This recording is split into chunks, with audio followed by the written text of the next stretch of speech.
नमस्कार, आप देख रहे हैं नारद मुनि लाइव। मैं हूं आपके साथ मूसा। केंद्रीय वित्त मंत्री निर्मला सीतारमण ने लगातार अपना 8वां वित्त बजट पेश किया है। बजट में इनकम टैक्स को लेकर बड़ी राहत दी गई है। न्यू टैक्स रिजीम के तहत अब 12 लाख रुपए तक की कमाई पर कोई टैक्स नहीं देना होगा। नौकरी पेशा लोगों के लिए 75,000 के स्टैंडर्ड डिडक्शन के साथ यह छूट 12.75 लाख रुपए की हो जाएगी।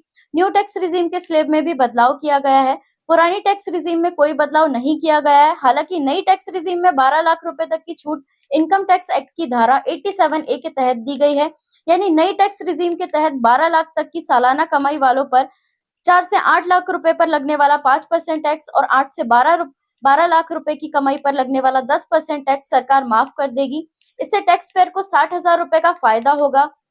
मतलब यह है कि अगर किसी की कमाई सालाना 12 लाख रुपए से ऊपर होती है तो उसकी टैक्स की कैलकुलेशन में 4 से 8 लाख पर 5% टैक्स और 8 से 12 लाख पर 10% टैक्स भी जोड़ा जाएगा। निर्मला सीतारमण के बजट में इनकम टैक्स पेयर्स को बड़ी राहत मिली है। अब नौकरी पेशा लोगों को नई टैक्स रिजीम चुनने पर सालाना 12 लाख रुपए 12.75 लाख तक की इनकम पर कोई टैक्स नहीं देना होगा। यह फायदा ऐसा मिलेगा 0 से 4 लाख 0, 4 से 8 लाख 5%, 8 से 12 लाख 10%। दूसरे और तीसरे स्लैब के टैक्स सरकार 87A के तहत माफ कर देगी। इसके अलावा 75,000 का स्टैंडर्ड डिडक्शन भी मिलेगा।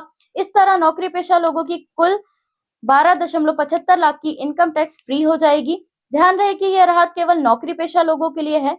अन्य किसी भी जरिए से आमदनी होने पर टैक्स में छूट की सीमा केवल 12 लाख ही रहेगी। साथ ही जब सभी टैक्स पेयर पिछले 4 साल का आईटी रिटर्न एक साथ फाइल कर सकेंगे। इससे पहले तक की लिमिट 2 साल तक की थी। वहीं सीनियर सिटीजन के लिए टीडीएस की सीमा 50,000 से बढ़कर 1 लाख कर दी गई है। अब 12 लाख तक की इनकम पर किसी भी तरह का कोई टैक्स नहीं देना पड़ेगा। इस पर दोस्तों आपकी क्या राय है, हमें कमेंट करके जरूर बताइएगा। नमस्कार, जय हिंद।